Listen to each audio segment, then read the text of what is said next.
नमस्कार दर्शक बंधु आज 24 डिसेम्बर 2025 गुरुवार सकाळ 20 देश विदेशर बछा बछा मुख्य खबर आसत जाना ता पूर्व वीडियो को लाइक शेयर सब्सक्राइब करूँ जहाँकि प्रत्येक दिन सकाल 5टार देश विदेश खबर प्रथम पाइबे।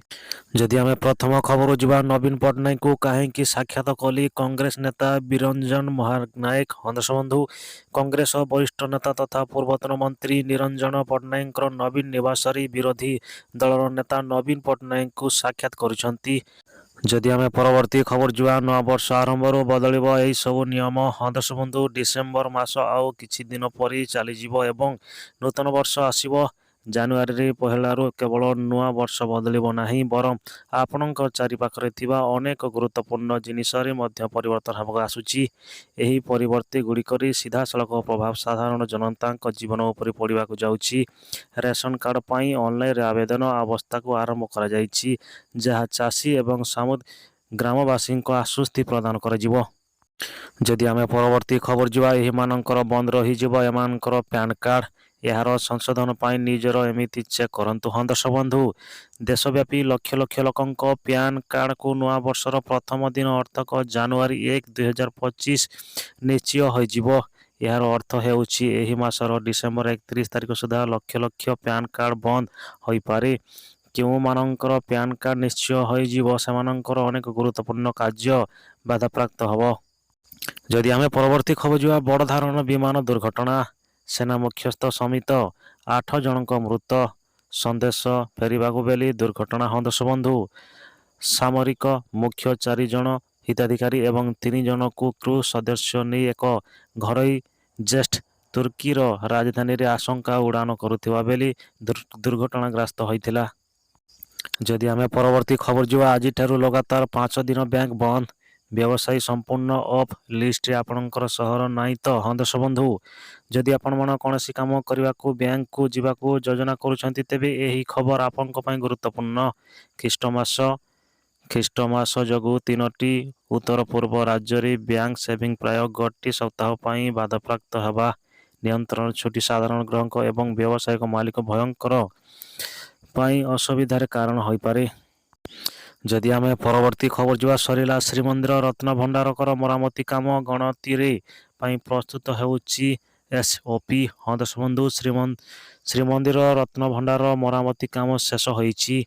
मरामती काम सरिबा परे रत्न भंडार को श्रीमंदिर प्रशासन को नहीं सप्तांतरित कर भारतीय रत्न वार्षिक सर्वेक्षण संस्था AHI पक्षर हाइकोर्ट दाखल कर।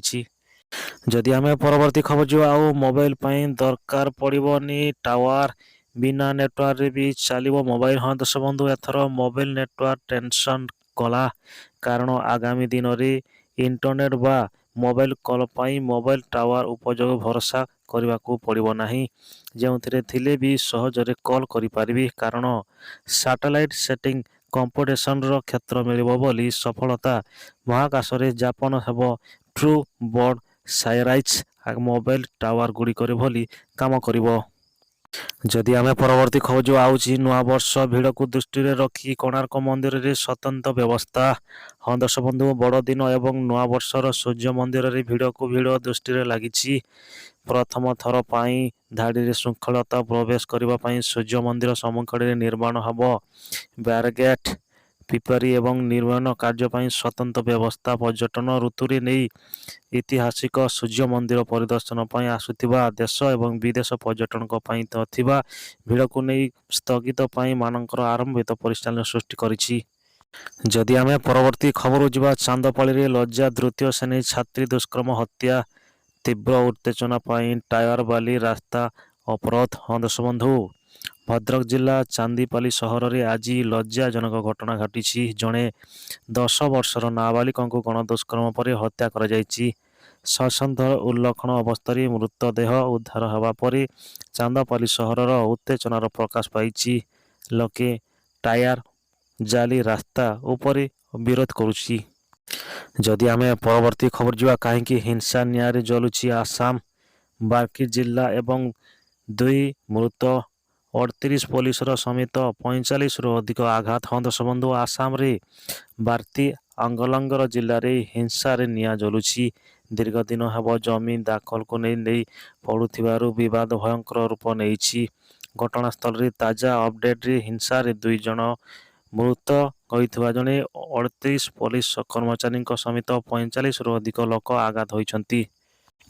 ଯଦି ଆମେ ପରବର୍ତ୍ତୀ ଖବର ଯିବା, ଆଗାମୀ ପ୍ରଧାନମନ୍ତ୍ରୀ ହେବ ପ୍ରିୟଙ୍କା ଗାନ୍ଧୀ। ସ୍ୱାମୀ ରବର ଭଦ୍ରଙ୍କ ଚମକାଇ ଦେଲା ଭଳି ଭବିଷ୍ୟବାଣୀ। ହଂସବନ୍ଧୁ କଂଗ୍ରେସ ସମ୍ପାଦକ ଇମରାନ ମାସୁଦ ପ୍ରିୟଙ୍କା ଗାନ୍ଧୀଙ୍କୁ ପ୍ରଧାନମନ୍ତ୍ରୀ ପ୍ରାର୍ଥୀ କରିବାକୁ ଦାବି କରିଥିଲେ। ରବର୍ଟ ଭଦ୍ର ମଧ୍ୟ ତାଙ୍କ ବକ୍ତବ୍ୟକୁ ସମର୍ଥନ କରିଥିଲେ।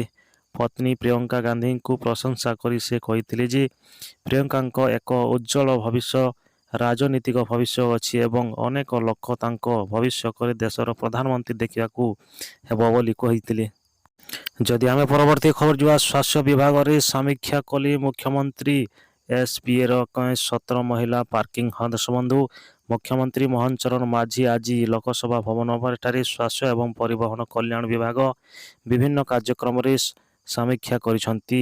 ଏହି ବୈଠକରେ କଟକ ଶ୍ରୀରାମଚଣ୍ଡୀ ଭଞ୍ଜ ମେଡିକାଲ କଲେଜରେ ଶୂନ୍ୟ ବିକାଶ କାର୍ଯ୍ୟ ସମ୍ପର୍କରେ ବିସ୍ତୃତ ଆଲୋଚନା କରାଯାଇଥିଲା। ଯଦି ଆମେ ପରବର୍ତ୍ତୀ ଖବର ଯିବା, ମିଲିୟନରୁ ଅଧିକ ଜମା ରଖିଥିଲେ ପଡ଼ିବ ଆୟକର ହାଟ। ହଂସବନ୍ଧୁ ଆଜି ମୁଖ୍ୟତଃ ଆମର ଜମାର ରାଶିକୁ ସେଭିଂ ଆକାଉଣ୍ଟରେ ରଖିଥିବା ଏଥର କି ଗୋଟିଏ ସୀମା ଥାଏ। ଯଦି ଏହି ସୀମାରୁ ଅଧିକ ଟଙ୍କା ଆପଣଙ୍କର ଆକାଉଣ୍ଟରେ ଜମା କରାଯାଏ ତେବେ ଆପଣଙ୍କର ଇନକମ୍ ଟ୍ୟାକ୍ସ ଡିପାର୍ଟମେଣ୍ଟର ନଜର ଆସିପାରେ। ଯଦି ଆମେ ପରବର୍ତ୍ତୀ ଖବର ଯିବା, ମୁଖ୍ୟମନ୍ତ୍ରୀଙ୍କ ପ୍ରସ୍ତାବ ଆଦିବାସୀ ପୂଜାକୁ ନେଇ ମିଳୁ ଭତ୍ତା। ହଂସବନ୍ଧୁ ଆଜି ଲୋକସଭା ଭବନଠାରେ ମୁଖ୍ୟମନ୍ତ୍ରୀ ମୋହନ ଚରଣ ମାଝୀଙ୍କ ଅଧ୍ୟକ୍ଷତାରେ ଜନଜାତି ଉଚ୍ଛେଦ ପରିଷଦ ବୈଠକ ଅନୁଷ୍ଠିତ କରାଯାଇଛି। ଏହି ବୈଠକରେ ମୁଖ୍ୟମନ୍ତ୍ରୀଙ୍କ ସମେତ ଜନଜାତି ଉପଦେଷ୍ଟା ମଣ୍ଡଳୀର 18 ଜଣ ସଦସ୍ୟ ଉପସ୍ଥାପିତ ଥିଲେ। ବୈଠକରେ ପ୍ରାରମ୍ଭିକ ଅଭିନୟ ରଖି ମୁଖ୍ୟମନ୍ତ୍ରୀ ରାଜ୍ୟରେ ଭୟଙ୍କର କେନ୍ଦ୍ର ଏବଂ ରାଜ୍ୟ ସରକାରଙ୍କ ପକ୍ଷରୁ ଜନଜାତି କଲ୍ୟାଣ ପାଇଁ। ଯଦି ଆମେ ପରବର୍ତ୍ତୀ ଖବର ଯିବା, ଆଜିଠାରୁ ବରଗଡ଼ର ଧନୁଯାତ୍ରା। ହଂସବନ୍ଧୁ ଆଜିଠାରୁ ବରଗଡ଼ ଧନୁଯାତ୍ରା ଆରମ୍ଭ। ଏହି ଯାତ୍ରା 11 ଦିନ ଧରି ଚାଲିବ। ବରଗଡ଼ ପାଲିଟିବ ମଥୁରା ଏବଂ ଆମ୍ବ, ଦିଲ୍ଲୀ ପାଲିଟିବ ଗୋପାଳପୁର ମଝିରେ ଥିବା ଜିରା ନଦୀରେ ଚାଲିବ ଯମୁନାର ରାସ। ଆଜି ଅପରାହ୍ନ 2ଟାରୁ ବାହାରିବ ସାଂସ୍କୃତିକ ଭୋଜଯାତ୍ରା। ସନ୍ଧ୍ୟା 7ରେ ହେବ ହାଟପଦା ସ୍ଥିତ ରାଜ ଦରବାରରେ ଧନୁଯାତ୍ରା ମହୋତ୍ସବର ଶୁଭାରମ୍ଭ। ଯଦି ଆମେ ପରବର୍ତ୍ତୀ ଖବର ଯିବା, ବାଇକକୁ ଧକ୍କା ଦେଲା ଟ୍ରଲର, ଜଣେ ମୃତ। ହଂସବନ୍ଧୁ ପଞ୍ଜାବର ଗୁରୁଦାସପୁର ଜିଲ୍ଲାରେ ମର୍ମନ୍ତୁଦ ଦୁର୍ଘଟଣା। ବାଇକକୁ ଧକ୍କା ଦେଲା ଟ୍ରଲର। ଏହି ଦୁର୍ଘଟଣାରେ ବାଇକ୍ ଆରୋହୀଙ୍କୁ ମୃତ୍ୟୁ ଘଟିଛି। ମୃତକଙ୍କୁ ହିମାଚଳ ପ୍ରଦେଶର ଇଣ୍ଡୋ।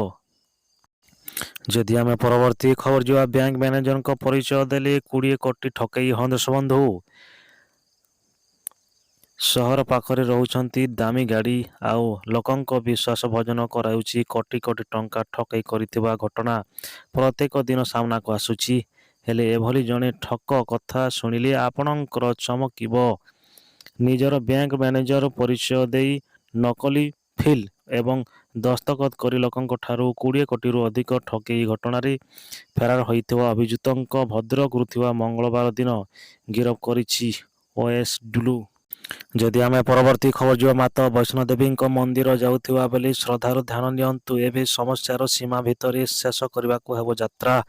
ହଂସବନ୍ଧୁ ମାତା ବୈଷ୍ଣୋଦେବୀ ଯାତ୍ରା କରୁଥିବା ବେଳେ ଇଚ୍ଛୁକ ଥିବା ଶ୍ରଦ୍ଧାଳୁଙ୍କ ପାଇଁ ବଡ଼ ଖବର। ଶ୍ରଦ୍ଧାଳୁଙ୍କ ପାଇଁ ଶ୍ରୀମାତା ବୈଷ୍ଣୋଦେବୀ ଶ୍ରେଇନ୍ ବଡ଼ି ଗୁରୁତ୍ୱପୂର୍ଣ୍ଣ ଆଦେଶ ଜାରି ରଖିଛି, ଯାହାକୁ ଉଚାଳ ଲାଗୁ କରାଯାଉଛି। ନୂଆ ନିର୍ଦ୍ଦେଶ ଅନୁସାରେ ଏବେ ପ୍ରତ୍ୟେକ ଶ୍ରଦ୍ଧାଳୁଙ୍କ ପାଇଁ ଯାତ୍ରା ପଞ୍ଜୀକରଣ ସହିତ IHIDର କାର୍ଡ ପାଇବା ବାଧ୍ୟତାମୂଳକ।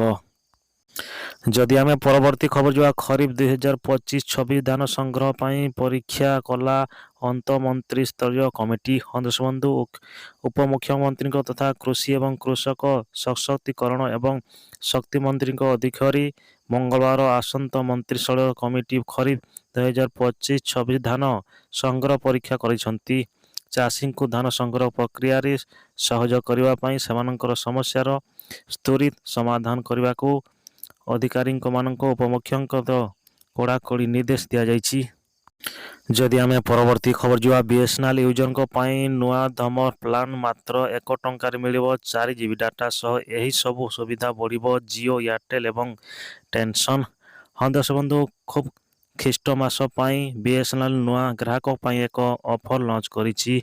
ମାତ୍ର 1 ଟଙ୍କାରେ 30 ଦିନ ପାଇଁ 4 GB ଡାଟା ପାଇବା ପାଇଁ ଆଜିକାଲି ଏବଂ ଉପହାର କମ୍ ନୁହେଁ।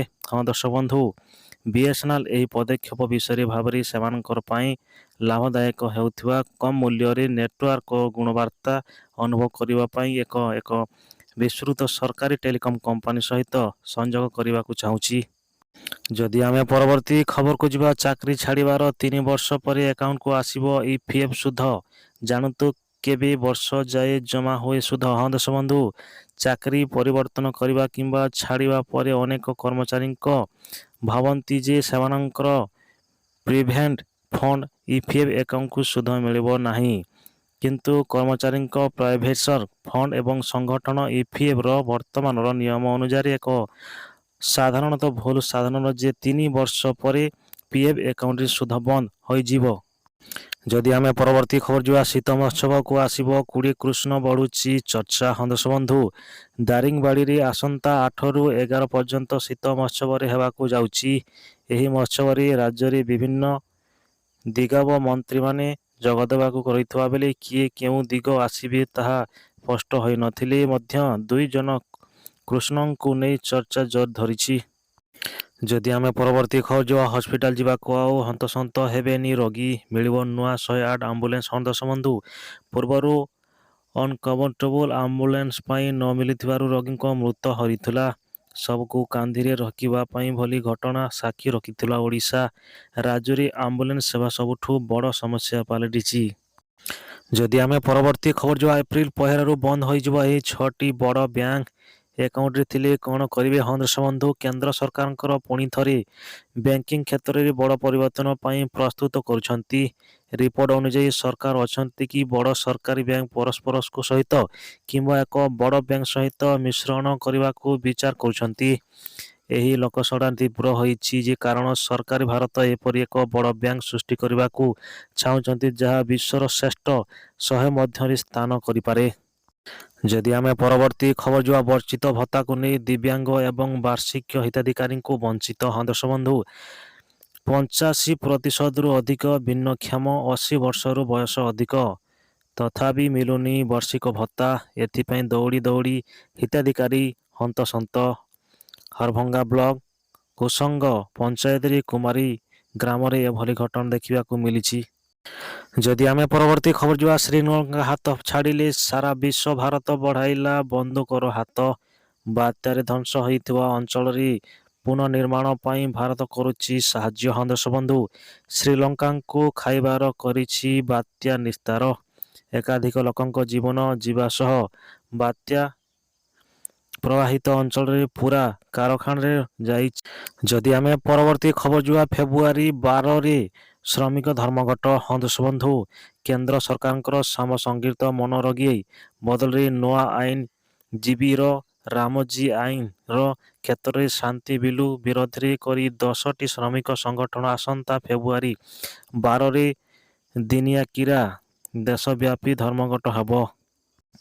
ଯଦି ଆମେ ପରବର୍ତ୍ତୀ ଖବର ଯିବା, କାଲିଠାରୁ ଆହୁରି ବଢ଼ିବ ଶୀତ ପୂର୍ବାନୁମାନ କରିଛି ପାଣିପାଗ ବିଭାଗ। ହଁ ଦର୍ଶକ ବନ୍ଧୁ, କାଲିଠାରୁ ବଢ଼ିବ ଶୀତ। ରାଜ୍ୟରେ ବଡ଼ଦିନ ଠାରୁ ଆହୁରି ବଢ଼ିବ ଶୀତ।